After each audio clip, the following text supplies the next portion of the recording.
Mohon izin, perkenalkan saya Agus Salim, peserta pelatihan dasar CPNS golongan 3 angkatan 16 dari kelompok 1. Pada kesempatan ini saya akan menjelaskan tentang salah satu materi pelatihan dasar yang ada di agenda 2, yaitu etika publik. Etika merupakan nilai dasar yang penting dimiliki oleh seseorang, karena manusia pada hakikatnya dilihat dan dinilai berdasarkan tingkah lakunya. Etika adalah refleksi atas baik atau buruk, benar atau salah, yang harus dilakukan atau bagaimana melakukan yang baik dan benar. Etika publik adalah standar atau norma yang menentukan baik buruk, benar salah, perilaku, tindakan, dan keputusan untuk mengarahkan kebijakan publik dalam rangka menjalankan tanggung jawab pelayanan publik. Adapun nilai-nilai dasar etika publik dalam Undang-Undang ASN, yaitu pada Undang-Undang Nomor 5 Tahun 2014 Pasal 4, terdiri dari sekitar 15 poin. Beberapa di antaranya itu memegang teguh nilai ideologi negara Pancasila, kemudian setia dan mempertahankan Undang-Undang Dasar 1945, lalu mengutamakan pencapaian hasil dan mendorong kinerja pegawai, kemudian mendorong kesetaraan dalam pekerjaan, dan lain-lain. Sedangkan kode etik merupakan peraturan yang mengatur tingkah laku dalam suatu kelompok khusus. Sudut pandangnya hanya ditujukan pada hal-hal prinsip dalam bentuk ketentuan-ketentuan tertulis.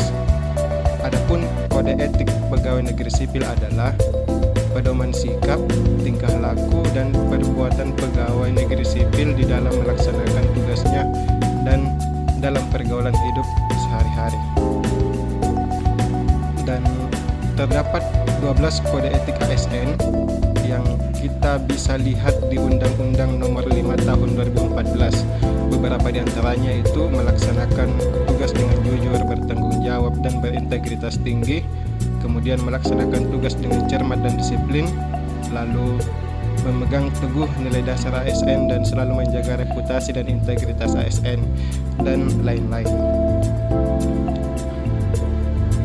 Dan berikut adalah beberapa perilaku yang ditengarai melanggar nilai-nilai etika publik.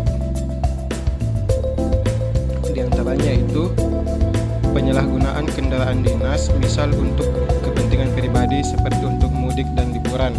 Kemudian absen berkali-kali tapi tidak masuk ataupun telat maupun bolos. Kemudian pemberian hadiah dalam hal gratifikasi. Kemudian konflik kepentingan berkaitan dengan tender atau lelang misalnya. Lalu membocorkan informasi penting yang bersifat rahasia, serta pelanggaran hukum dan perbuatan tercela seperti penyalahgunaan narkoba, kemudian pelanggaran lalu lintas, dan lain-lain. Lalu, mengapa ASN perlu menjaga etika? Karena ASN sebagai public figure yang segala tindakannya akan terlihat dan dinilai oleh masyarakat, sehingga kita sebagai calon pegawai negeri sipil dalam setiap kegiatan dan aktivitas harus selalu berhati-hati dan agar tidak bertentangan dengan nilai-nilai etika yang harus selalu dijunjung dan ditegakkan. Teman-teman sekalian, akhir-akhir ini kita sering melihat di berbagai media, baik media elektronik ataupun digital, seringkali etika atau perilaku PNS lah yang menjadi sorotan. Mulai dari hal-hal kedisiplinan, kemudian kekerasan dalam rumah tangga, perselingkuhan, narkoba, dan lain-lain.